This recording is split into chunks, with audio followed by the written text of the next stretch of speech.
Buenos dias. ¿Cómo estás? Bien? Bien? Yeah, try that. That means well. So when somebody says ¿Cómo estás to you in Mexico, you can just say bien, doing well. And probably you already know that, right? Probably even if you've never had a single class in Spanish, you already know the saying ¿Cómo estás? Probably, right? Why is that? Was it Sesame Street where you first learned that? Was it some kind of song that you heard it in? A love song, perhaps? Was it a relative? You know, these are all ways that you probably know about it, but the first two are ways of knowing about that Spanish language through media, right? Through songs, for example. It's just a tiny example of globalization, of a little bit of Spanish or Spanish culture or Mexican culture in Pennsylvania, just in your knowledge. Yeah, and globalization is going on a massive scale. In fact, what I would like you to do right now is I'd like you to pause. I'd like you to pause this video, and I want you to check the label on a piece of clothing that you're wearing. I want you to check that label, and I'm going to ask you, where are you from? Okay, ready? Go. All right, now that you've checked that label, where are you from? I can tell you where I'm from. These shorts, I didn't buy these shorts. They're Aeropostale shorts. I don't normally buy brand name shorts, but they were bought for me. And I looked at the tag on them, and very interestingly, the tag said, designed in New York. What does that mean? It means probably that the designers, the fashion designers, were there in New York, and I know there's a garment district there, and using software. But then I looked at the other label inside the shorts, and it said made in China. So in a way, I'm from China today. Yeah, at least in terms of my shorts. And where are you from? Are you from Mexico? Are you from Panama? Are you from China? Are you from Taiwan? Are you from the USA? Is there anybody from the USA in terms of what you're wearing? So globalization is taking place every single day in your lives, and you might not even be aware of it. But it's most important for this class to study globalization in the context of media, because we know that when a television show is produced, a newspaper is printed, a website is put together, a radio song is aired, we know that when all of those things happen, the content doesn't just stay local to its origination source, it travels, right? People take CDs with them on vacation, or they take music on their iPhones, I should say, and people watch movies in other countries, and people see advertisements for products that are sold all over the world. So circulating in the mass media is a form of globalization. It's taking place all the time, and the primary drive behind globalization is a profit motive. It's a profit motive. It's big companies wanting to make more money. In terms of media companies, if you have an audience for Big Bang Theory, for example, it's a long-running television show that's about to end in its final season, that show will reach a ceiling of people in the United States. It won't go any higher in terms of getting new audience members. Somebody like myself, for example, I don't really like the show. I don't like the way that intellectuals are portrayed on that show. I think it's silly, and I know it's supposed to be silly, but it's not silly in a way that I find funny, so I'm not going to watch The Big Bang Theory. Sorry.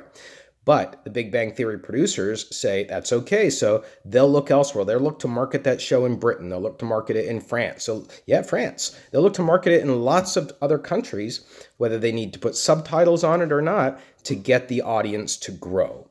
And that's the primary engine behind globalization in mass media, is to try and seek foreign audiences for those media products. We want to start looking at media as products in some context that are seeking new audiences and new target markets.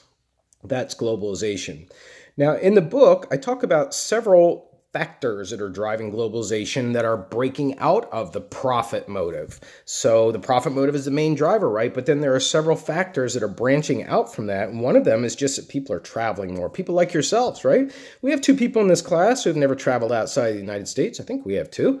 Yeah, you're doing that, and you're doing that at a pretty young age. I can tell you, for all my travel, I really didn't start traveling until I was 22. I'd only been out of the country, well, I guess you could count Mexico and Canada. They were neighboring countries, but really it wasn't until I was 22 that I started really going around Europe and traveling. So you're ahead of me going to Mexico.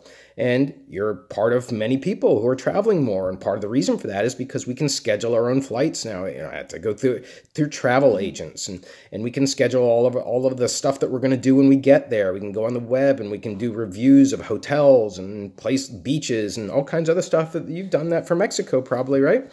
And that's propelling people who wouldn't have otherwise traveled to travel even more. Plus, airplanes are going to more destinations, more airports are being built, and there are more airlines that are flying to different destinations. So travel is a big factor that's propelling globalization. Another factor that's propelling globalization is audience curiosity. That's where people are saying, you know, I'm seeking something else. Rainey in this class said, you know, I'm tired of America. She didn't mean that in a pejorative way, I think. She meant it to say that I seek something else. I'm curious, right? I want to know what's going on. And curiosity in the media is something that has to be cultivated, right? It's like coffee. The first time you try coffee, you don't like it. I still don't like it and don't drink it, but I know there's coffee drinkers in this class, and the first time you tried it, if you remember, you probably thought it was too bitter. It's a cultivated taste. It takes a while, and that's the same with foreign media products. It may be one of the main reasons why you don't like to watch foreign films, Italian films, Spanish films, French films, because of the subtitles. But once you start to get into breaking yourself out of just watching what you see as a typical formulaic American film and watching something that has a completely different structure to it, it starts to then cultivate in you a taste for that, like coffee. And that's the case with foreign media. And that's what we're going to do in Mexico, right? We're going to be exposed to new kinds of music on the radio down there. We're going to look at a different way of narrative structure, which is storytelling on television. We're just going to see a lot of differences. And at first they're going to be like, whoa, stark differences. But then we're going to start to see that these differences are part of our curiosity, and we want more of those. So that's also propelling globalization. And I talk about other factors in the book too, which you can come across yourself. But next I'd like to move to the big players in this overall globalization picture. The big players are big companies. Big companies. And in the book, that's information that's out of date. Hopefully the grad student who's presenting on this will address that part of the chapter. And we're looking at big companies like Disney, and we're looking at NBC Universal, which is Comcast now, and we're looking at a company called Bertelsmann, which is a German company that you've probably never heard of, that company that started American Idol, well, Pop Idol, that then was sold to Fox and became American Idol. These are big big global media conglomerates. They used to be called transnational companies. Now they're called global media conglomerates because they have many different properties. If you just take the Disney company, right, it owns ABC, it owns ESPN. Did you know that? Disney is the parent company? Yes, so think of the reach of a company like Disney, also in terms of its amusement parks, into the average everyday American's life. I mean, many parents turn over the chief job of babysitting to Disney after children start to get bored with Sesame Street and grow out of that. Disney comes next. And so it has a kind of a structural embedding in our culture, Disney, in addition to just offering media products that we can purchase all over. So these really big companies are owning a lot of properties, and we're going to discover what those companies are when we get to Mexico. We have two companies here in the United States which do Latin programming. We have Aztec TV, we have Telemundo TV, and we have Univision TV. The previous company that I mentioned is actually in Mexico. It's Aztec TV, named after the ancient native Mexicans, I guess you would call them. Yeah, you have to call them native Mexicans, indigenous peoples, Aztecs.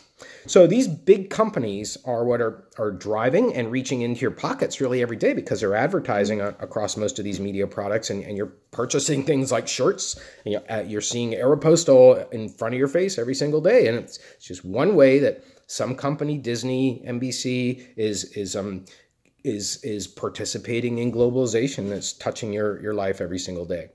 Now, unfortunately, globalization has not been seen necessarily as a positive. There are criticisms of globalization, particularly among nations that are considered to be developing nations. And that's a word that I want to introduce to you.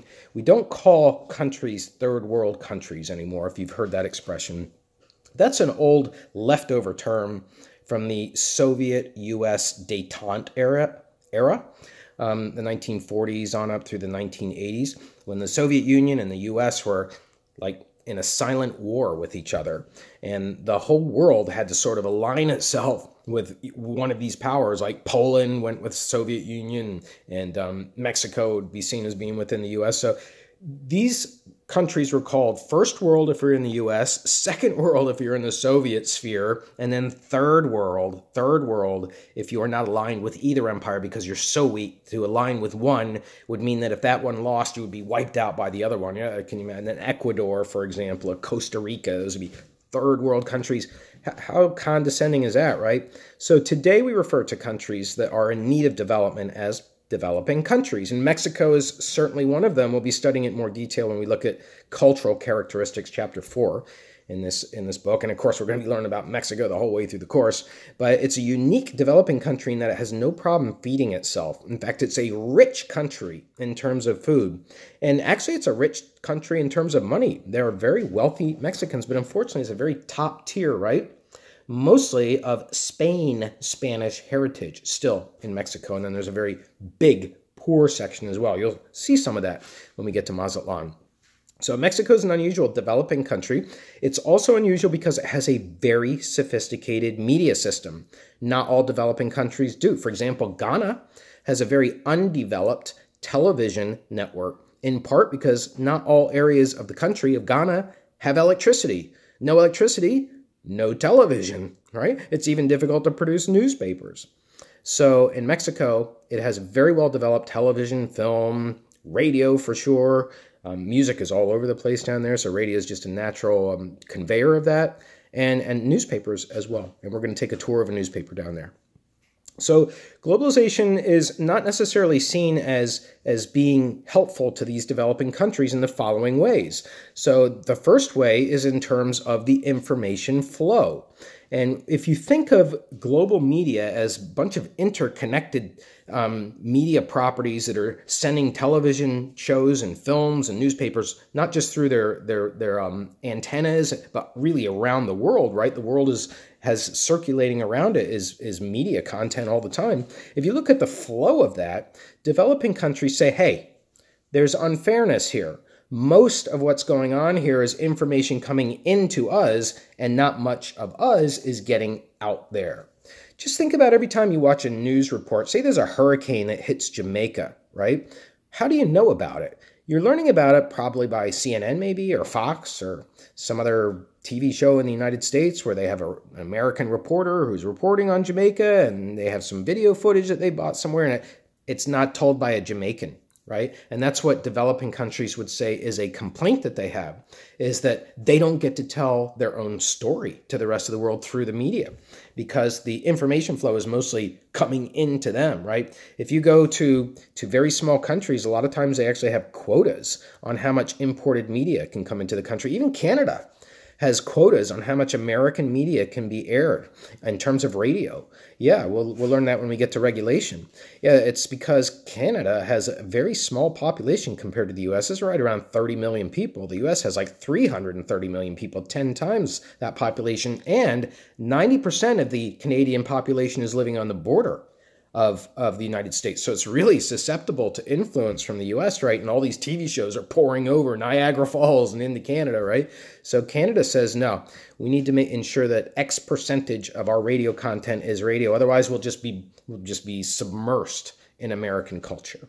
And you'll find that that's true of some developing countries, but still they say it's not fair. Not fair, right? Is you have all these big countries, big wealthy industrial countries, the United States, Britain, China to an extent, France. Even Mexico is a big power player in terms of the media world, especially if you watch telenovelas. Those are soap operas. They're going all over the world, the Mexican telenovelas. They're famous. I bet there's some people in this class know about Mexican telenovelas. But by and large, if you're not one of the really rich Western countries, United States, or really European countries, most of that information is being pushed in your country. In fact, sometimes you can't even produce your own television programs to keep yourself on air for 24 hours. You just don't have the talent. You don't have the resources. You don't have the wealth. You don't have the audiences. You don't have the people. They're trying to work. They're working on the farm. Or they don't know how to watch television. It's not of interest to them. It doesn't follow a format that is pleasing to their eyes. So that's one area of unfairness. A second area that that globalization is criticized for is the way in which people are portrayed who are in those countries that are at a disadvantage as far as the information goes. So, okay, let's play a little word association, okay? I want you to think of the first three adjectives that come to your mind when I say Syrian, somebody from Syria. Three things. Think to yourself. What are you thinking? Terrorist? Is that one? At war? Is that something? I'm guessing, right? But probably, right? So what do you think a Syrian person would say? They'd say, what the hell? Yeah, that's my government, right? But that's all you know about me? That's the way that I'm represented to you? And we can say that nowhere is that more true than Mexico, right? The truth is Mexico, it really gets a raw deal. You're going to find that out when we get down there as far as how it's portrayed around the rest of the world. Yeah. So we'll discuss that in more detail, but this is a criticism of how you are represented, not by yourself, by another country's media, and the representation is not exactly flattering. All right, let's go on to another criticism of globalization. That is the criticism of homogenization. Homogenization, and what that is all about is even though you have big companies that are seeking profits, those companies are what we call risk aversive. All right, that means that they don't like to take big risks when they fund media content, when they hire producers, directors, script writers, actors, etc. They don't want to fund things that are big risks. So that's why you see so many spin-off series like The Bachelor leads to The Bachelorette, or Dancing with the Stars, Dancing with Celebrity Stars, or Pop Idol leads to The Voice. Is it The Voice? Yeah, I think it's The Voice. But you have all these spin-off shows, right? Because that's companies saying this formula was successful. Let's just try a little variation on it and see if that's successful.